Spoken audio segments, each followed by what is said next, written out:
দুই বিয়ে করে ভাইরাল আরমান মল্লিক, প্রথম স্ত্রী পায়েল এবং দ্বিতীয় স্ত্রী পায়েলের বান্ধবী কৃতিকা। পায়েলের সাথে 2011 সালে আরমানের বিয়ে হয়। তাদের একটি পুত্র সন্তানও আছে।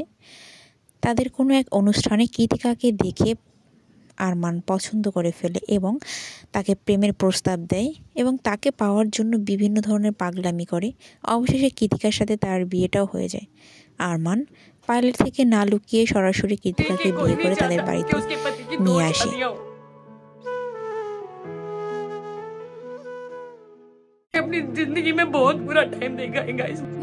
প্রথমে পায়েল রাগ করে তাদের বাড়ি ছেড়ে চলে যায়, কিন্তু পরে তার ছেলে সন্তানের কথা ভেবে সে বাড়িতে ফিরে আসে এবং সব কিছু মেনে নেয়, মুখ গুজে সহ্য করে।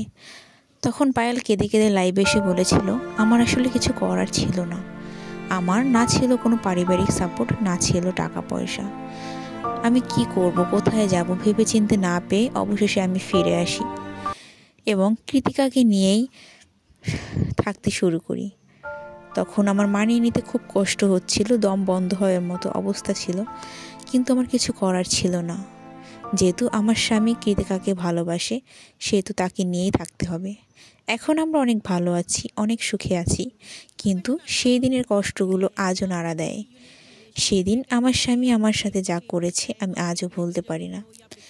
এক অনুষ্ঠানে কৃতিকা আর আরমানকে পায়েলকে নিয়ে প্রশ্ন করা হয় এবং কেন পায়েলকে ঠকানো হচ্ছে সেটাও বলা হয়, কিন্তু এখানে আরমান সব কিছু লুকিয়ে যায়, কৃতিকাও।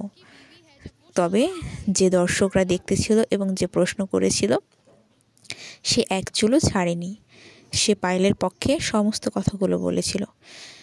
এখন তারা ভাইরাল কারণ তারা বিগ বস এন্ট্রি করে 3 জন। এন্ট্রি করার পর পায়েল রিজেক্ট হয়ে যায় এবং এটা হচ্ছে রিজেক্ট হওয়ার মুহূর্ত। যখন সে বেরিয়ে যাবে তখন পায়েল বলতেছিল যে আমরা 3 জন এন্ট্রি করেছিলাম, কিন্তু এভাবে আমি রিজেক্ট হয়ে যাব আসলে আমি এটা বুঝতে পারিনি। আমার খুব কষ্ট হচ্ছিল, কিন্তু কিছু করার নেই। এখন আরমান আর কৃতিকা বিগ বসে আছে, দেখা যাক কে কত দূর থাকে, কে কত দূর টেকে। আমি তো এমনিতে একটি দুঃখী মেয়ে, আমার দুঃখে দুঃখেই জীবনটা কাটলো, আর দুঃখ হওয়ার কী বা আছে। এখন আর আমার কোনো কিছুতেই দুঃখ লাগে না।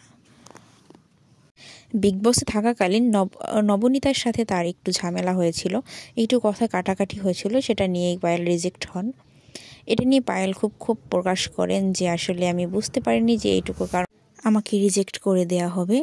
আসলে বিগ বস এমন একটা জায়গা, এখানে কে থাকবে কে থাকবে না সেটা শুধুমাত্র তারাই নির্ধারণ করে। কাকে ভালো লাগবে কাকে ভালো লাগবে না এটা আসলে আমাদের কিছু করার নেই। মন খারাপ করে এখন আর কোনো কাজ নেই, যা হবার সেটাই হবে।